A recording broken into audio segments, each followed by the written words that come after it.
Today's going to be one of the videos in the rotation where we're talking about a short passage, an incredibly short passage. I know there's been a long one last time. Very, very, very short passage this time. Out of Self-Calm, which you can get free at self-calm.com. That's the ebook, or the audiobooks bundled with Self-Command, my productivity material. But it's my version of Meditations by Marcus Aurelius.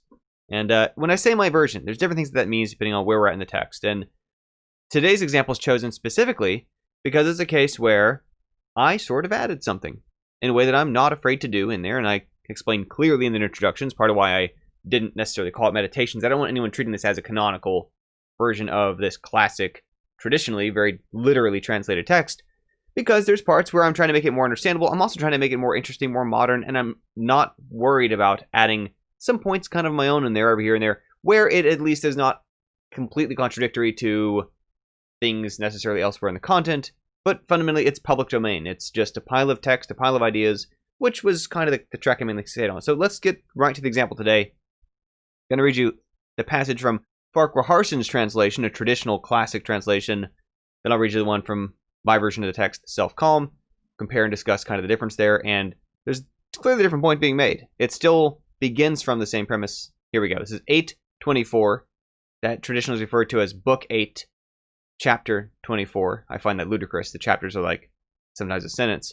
So in mine, I think of it as Chapter 8, Passage 24.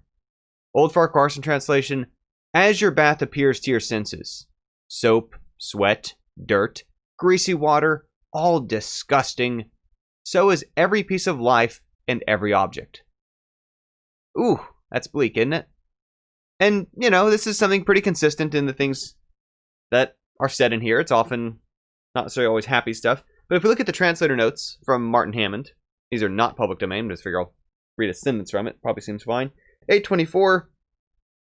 One of Marcus's most vigorous expressions of contempt for the squalor of all things temporal. A frequent theme, see notes 448.2 and 510.1. And here's the thing, right?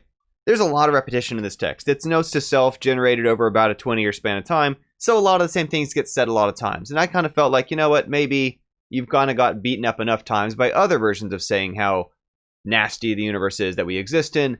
Let's try it a little different spin. So here's where I went with it, and you'll see where it's clearly, you know, connected to what it's from, but like I say, added something. So here's my version from Self-Calm for some contrast on the kind of thing I'm doing to make it more palatable, I think more interesting, maybe more useful, I hope, to a modern audience.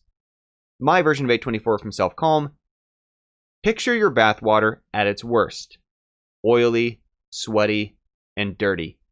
We get into it foul. Then, to become clean, we leave our filth in it. Look at your past like used bathwater.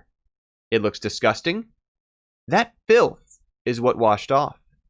What you left behind is why you got out better than you went in. And I think this is perhaps partly because of the hat I wear as an educator. Quite often, the projects that we leave behind, we look back on, we wince a little bit at the things I got wrong, the things I would do differently next time. That is the learning process. That is why our next thing will be better. We've left those mistakes behind us. And of course, not just from my usual hat as a game development teacher, but in our everyday lives. In our past jobs we had, in our relationships that we've been through, there's mistakes we've made, there's things that we've done where we look back at it and we say like, gosh, should I feel embarrassed? Should I feel disappointed? Should I feel frustrated? Should I just like hide in shame, which is a natural reflex? But that very reflex is the growth. It's that you can look back on it with the visibility that your thoughts have improved, that your perspective is better, that you know better, is a good sign. It should, if anything, be a concern. If you look back at your bathwater and it's clean, did it all stay on you? Whatever it is you got on you, did it not come off? You want to leave it in the stuff you left. And so this is where I thought it would be a useful point to make. And again, it's not quite the point made from the original text. It's both about gross bathwater. I chose to make this point, using the bathwater as my prop, if you will, that the things that we leave behind us are past, our past mistakes. And here's why I think it's coherent with Stoicism, because so often it's about accepting the things we can't change, which includes our past, which includes the things that are already done, which includes the things that it's too late to do anything else about. So I say, look at that as not just a mess, because let's stew in that mess. But the very act of shedding that grossness off of us, of getting those mistakes behind us, of leaving the bathwater dirty so that we could come out cleaner, is, I think, a healthier kind of way to think about this stuff.